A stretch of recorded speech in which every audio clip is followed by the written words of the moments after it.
Cyber classes के online platform में आप सभी का स्वागत है। आज मैं भारतीय संविधान पढ़ाऊँगा, जिसमें भारतीय संविधान का भाग 3 में से फंडामेंटल राइट बताऊँगा। तो आइए सबसे पहले जानते हैं कि फंडामेंटल राइट है क्या? मौलिक अधिकार है क्या? तो मौलिक अधिकार उसे कहते हैं जिसे हमसे कोई छीन नहीं सकता है। अगर कोई मौलिक अधिकार हमसे छीनते हैं, तो उसके खिलाफ हम सीधे न्यायालय में जा सकते हैं। जैसे हाई कोर्ट, सुप्रीम कोर्ट में जा सकते हैं, कोई भी हो। तो आज हम लोग पढ़ेंगे मौलिक अधिकार। तो मौलिक अधिकार जो है वो कहाँ से कहाँ तक है? तो मौलिक अधिकार संविधान के भाग 3 में है और अनुच्छेद 12 से 35 तक इसका ज़िक्र है। तो आइए हम लोग जानते हैं कि आखिर की मौलिक अधिकार की माँग सबसे पहले किसने उठाई? तो मौलिक अधिकार की माँग जो है वो सबसे पहले प्रथम माँग एनी बेसेंट ने की थी। तो एनी बेसेंट ने जो माँग की थी मौलिक अधिकार का, तो वो मौखिक रूप से माँग किए थे। आप एक और चीज़ जान लें कि एनी बेसेंट जो है वो कांग्रेस की प्रथम महिला अध्यक्ष भी रह चुकी है। अगर प्रश्न पूछ ले कि कांग्रेस की प्रथम महिला अध्यक्ष कौन है, तो आप क्या बताइएगा? Annie Besant. अगर पूछ ले कि मौलिक अधिकार की माँग सबसे पहले मौखिक रूप से किसने की, तो आप क्या बताइएगा? Annie Besant. चलिए, लेकिन लिखित रूप से जो है मौलिक अधिकार की सबसे पहले माँग जो किए थे वो मोतीलाल नेहरू ने किए थे। लिखित रूप से जो माँग किए थे मौलिक अधिकार के, वो सबसे पहले मोतीलाल नेहरू, याद रहे, जवाहरलाल नेहरू नहीं। जवाहरलाल नेहरू तो प्रथम प्रधानमंत्री, वो नहीं। मोतीलाल नेहरू ने सबसे पहले मौलिक अधिकार की मांग लिखित रूप से किए थे। जो लिखित रूप से जो मांग किए थे उसी को हम लोग नेहरू रिपोर्ट बोलते हैं। और वो कब मांग किए थे? 1928 में। जो मोतीलाल नेहरू के द्वारा जो मांग किए गए थे 1928 में, उसे हम लोग नेहरू रिपोर्ट भी बोलते हैं। लेकिन आज के भारत के संविधान में नेहरू रिपोर्ट को ही ब्लूप्रिंट कहा जाता है। आपको पूछा जाएगा कि ब्लूप्रिंट किसे कहते हैं, तो क्या नेहरू रिपोर्ट को ही क्या बोला जाता है? ब्लूप्रिंट कहा जाता है। अब मैं आगे चलता हूँ। तीसरा हुआ जब द्वितीय गोलमेज सम्मेलन हो रहा था, तो उस समय भारत के महात्मा गांधी गोलमेज सम्मेलन में पार्टिसिपेट के लिए, भाग लेने के लिए गए थे। तो उस समय महात्मा गांधी ने भी मौलिक अधिकार को मांग को रखा गया था द्वितीय गोलमेज सम्मेलन में। लेकिन रिजल्ट क्या आया कि अंग्रेजों ने एक न सुनी, सारे चीज़ को, भारतीय मांगों को खारिज करते हुए 1935 का भारत शासन अधिनियम लेकर के आया, कानून बना करके लाया। कौन सा? 1935 का भारत शासन अधिनियम। उसने भारतीय की एक भी मांग को नहीं माना, सारे को नज़रअंदाज करते हुए 1935 का भारत शासन अधिनियम लेकर के आया और उसमें क्या किया? मौलिक अधिकार को खारिज कर दिया गया। वो 1935 का भारत शासन अधिनियम जो वर्तमान में भारत का जो संविधान है, 1935 के भारत शासन अधिनियम से लगभग 70% से भी अबव। 1935 का भारत शासन अधिनियम जो बना करके भेजा गया था 1935 में, तो आज का जो भारत का संविधान है, 1935 के भारत शासन अधिनियम का जो भी कानून बन के आया था, उसका 70% से भी अधिक वर्तमान में जो संविधान है उसमें उसी से लिया गया है। अगर पूछ ले आपसे कि अगर पूछे तो अभी का जो वर्तमान में जो भारत में संविधान है बना हुआ, उसमें जो 70% से एभव जो है, अधिक जो है संविधान जो है, वो कहाँ से लिया गया है? तो 1935 के भारत शासन अधिनियम से ही लिया गया है। आशा करते हैं समझ में आ गया होगा। मैं फिर एक बार रिपीट कर देता हूँ।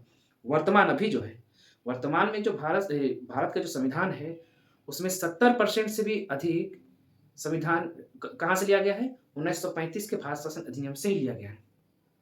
तो 1935 का भारत शासन अधिनियम और वर्तमान का संविधान, इस दोनों में फर्क क्या है? तो सबसे बड़ा फर्क है वो मौलिक अधिकार। मौलिक अधिकार क्या? जो उस समय जो था 1935 का भारत शासन अधिनियम, उस समय मौलिक अधिकार नहीं था, जबकि वर्तमान में जो अभी है, जो वर्तमान में जो संविधान है अपना भारत में, उसमें मौलिक अधिकार ऐड है। तो अगर पूछ लिया जाए कि 70% से एभव तो अभी के संविधान में तो 1935 का लिया गया है, लेकिन उस समय के संविधान और इसमें क्या फ़र्क है? तो सबसे बड़ा फ़र्क है मौलिक अधिकार। जो उस समय के संविधान, जो 1935 के भारत शासन अधिनियम जो था, उसमें मौलिक अधिकार नहीं था, जबकि अभी मौलिक अधिकार है। तो अब आगे चलते हैं। 1945 में पंडित जवाहरलाल नेहरू ने एक कमेटी बनाया 1945 में। पंडित जवाहरलाल नेहरू ने एक कमेटी बनाया, उस कमेटी का नाम रखा गया तेज बहादुर सप्रू समिति। उस कमेटी का क्या नाम था? वो तेज बहादुर सप्रू समिति। इसको किसके द्वारा बनाया गया? तो पंडित जवाहरलाल नेहरू द्वारा। कब? 1945 में। समझ में आ गया होगा। तो एक चीज और जान ले कि जो कमेटी जो बनता है ना, तो उस सब कमेटी का जो हेड होता है ना, उसी के नाम से रखा जाता है किसी कमेटी का नाम। चलिए आगे बढ़ते हैं। तो नेहरू द्वारा जो है कमेटी का गठित किया गया, तेज बहादुर सप्रू कमेटी। उसने क्या क्या अध्ययन किया, और अध्ययन करने के बाद उसने सिफारिश क्या की कि नेहरू रिपोर्ट जो है, जिसको अभी भारत का क्या कहा जाता है, ब्लूप्रिंट, जो नेहरू रिपोर्ट जो 1928 में लिया गया था, तो वो सप्रू कमेटी ने क्या कहा कि उसको दो पार्ट में बांट दिया। किसको? नेहरू रिपोर्ट को। नेहरू रिपोर्ट को दो पार्ट में बांट दिया। कौन सा? जो उस समय का मौलिक अधिकार था। तो कौन कौन से दो पार्ट में? एक मौलिक अधिकार और राज्य के नीति निर्देशक तत्व। नेहरू रिपोर्ट को कितने पार्ट में बांटा गया? दो पार्ट में। एक मौलिक अधिकार, दूसरा राज्य के नीति निर्देशक तत्व। तो आखिर की ये क्या था? तो सप्रू कमेटी का कहना था कि हम नेहरू रिपोर्ट को दो पार्ट में ऐसे बांटते हैं कि एक के खिलाफ तो हम न्यायालय में जा सकते हैं, लेकिन एक के खिलाफ न्यायालय में नहीं जा सकते। क्या कहा? सप्रू कमेटी का सिफारिश क्या था? नेहरू रिपोर्ट को दो पार्ट में बांटा। उसका क्या कहना था कि एक के खिलाफ हम क्या कर सकते हैं? न्यायालय में जा सकते हैं, और एक के खिलाफ न्यायालय में नहीं जा सकते। तो बात क्या है? तो वही है जो मौलिक अधिकार दिया गया आर्टिकल 12 से 35, इसके खिलाफ हम कहाँ जा सकते हैं? न्यायालय में जा सकते हैं। न्यायालय बोले तो हाई कोर्ट या सुप्रीम कोर्ट, डायरेक्ट हम जा सकते हैं। और राज्य के नीति निर्देशक तत्व जो है, इसमें जो कानून बनाया गया है, जो भी नियम है, हम इसके खिलाफ न्यायालय में नहीं जा सकते। ये निर्भर करता है राज्य पर, है ना। तो अब समझ में आ गया होगा कि मौलिक अधिकार के खिलाफ हम लोग कहाँ जा सकते हैं? न्यायालय में जा सकते हैं, लेकिन राज्य के नीति निर्देशक यानी इसके खिलाफ हम लोग न्यायालय में नहीं जा सकते। ये राज्य पर निर्भर करता है। अब हम जानते हैं तो मौलिक अधिकार को कहां से कहां तक रखा गया है? आर्टिकल 12 से 35 तक, अनुच्छेद 12 से 35 तक। अब हम चलते हैं कि मौलिक अधिकार तभी बताए कि मौलिक अधिकार किसको कहते हैं, जिसके खिलाफ हम अगर वो अधिकार कोई छीनने की कोशिश करते हैं, चाहे वो राज्य हो, कोई समाज हो, तो हम उसके खिलाफ कहाँ जा सकते हैं? डायरेक्ट कोर्ट जा सकते हैं। कौन सा? हाई कोर्ट या सुप्रीम कोर्ट। आपको एक चीज होती है। तो आर्टिकल 12 से 35 के बारे में देखते हैं। तो आर्टिकल 12 क्या कहता है? आर्टिकल 12 जो है,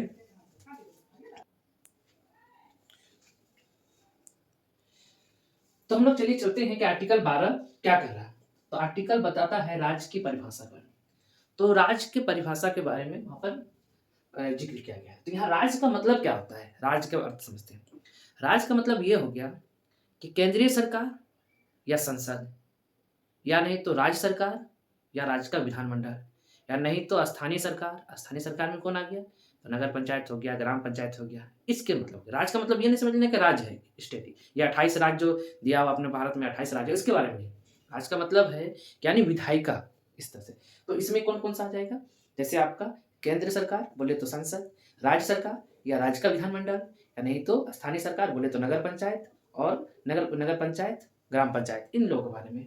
ऐसे जिला बोर्ड भी वगैरह है ना, इस तरह से। तो राज्य का मतलब समझते हैं ना कि राज्य नहीं, राज्य सरकार नहीं, इसमें केंद्रीय सरकार भी आ गया, राज्य सरकार भी आ गया, राज्य के विधानमंडल, संसद हो गया, ग्राम पंचायत हो गया, और नगर पंचायत हो गया। अब मैं आर्टिकल 13 के बारे में। आर्टिकल 13 में है मौलिक अधिकारों से असंगत विधियों का शून्य या निरस्त होना।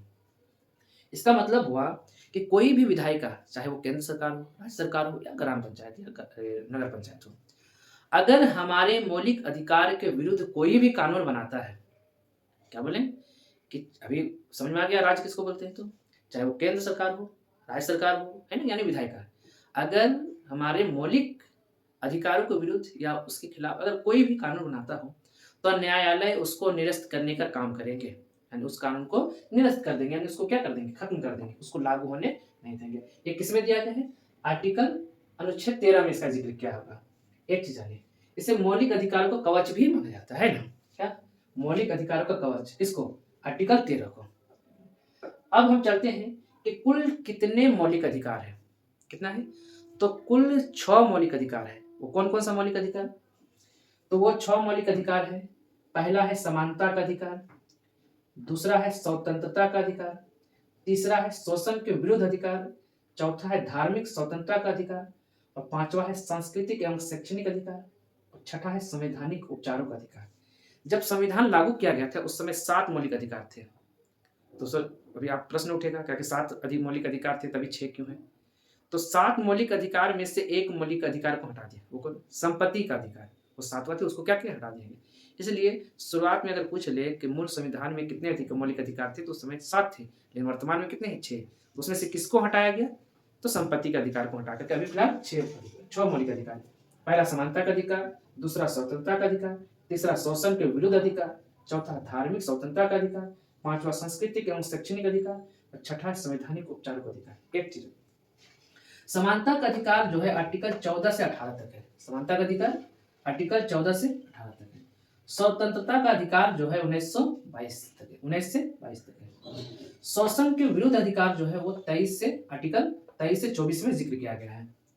धार्मिक स्वतंत्रता का अधिकार जो है आर्टिकल 25 से 28 में जिक्र किया गया है। और सांस्कृतिक एवं शैक्षणिक अधिकार का जिक्र जो है आर्टिकल 29 से 30 में जिक्र किया गया है, जबकि संवैधानिक उपचारों का अधिकार आर्टिकल 32 में किया गया है। फिलहाल मैं अभी इसका बारी बारी से जिक्र करूंगा।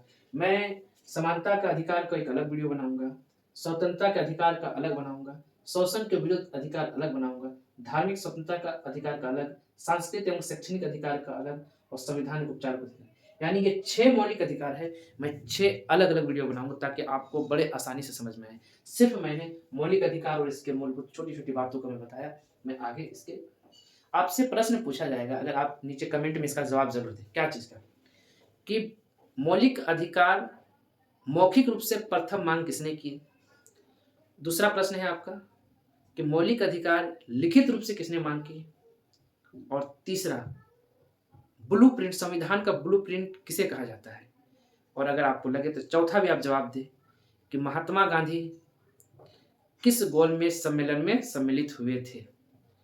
और पांचवा प्रश्न आपका है कि कांग्रेस की प्रथम महिला अध्यक्ष कौन थी? मैं इसको फिर से रिपीट कर रहा हूं। क्या चीज? मौखिक रूप से मौलिक अधिकार की मांग किसने की? दूसरा प्रश्न, लिखित रूप से मौलिक अधिकार के नाम किसे की मांग किसने की? ब्लूप्रिंट संविधान का किसे कहा जाता है? महात्मा गांधी ने किस गोलमेज सम्मेलन में सम्मिलित हुए? और आपका पांचवा प्रश्न है, पांचवा प्रश्न मेरे माइंड से उतर गया है। Thank you.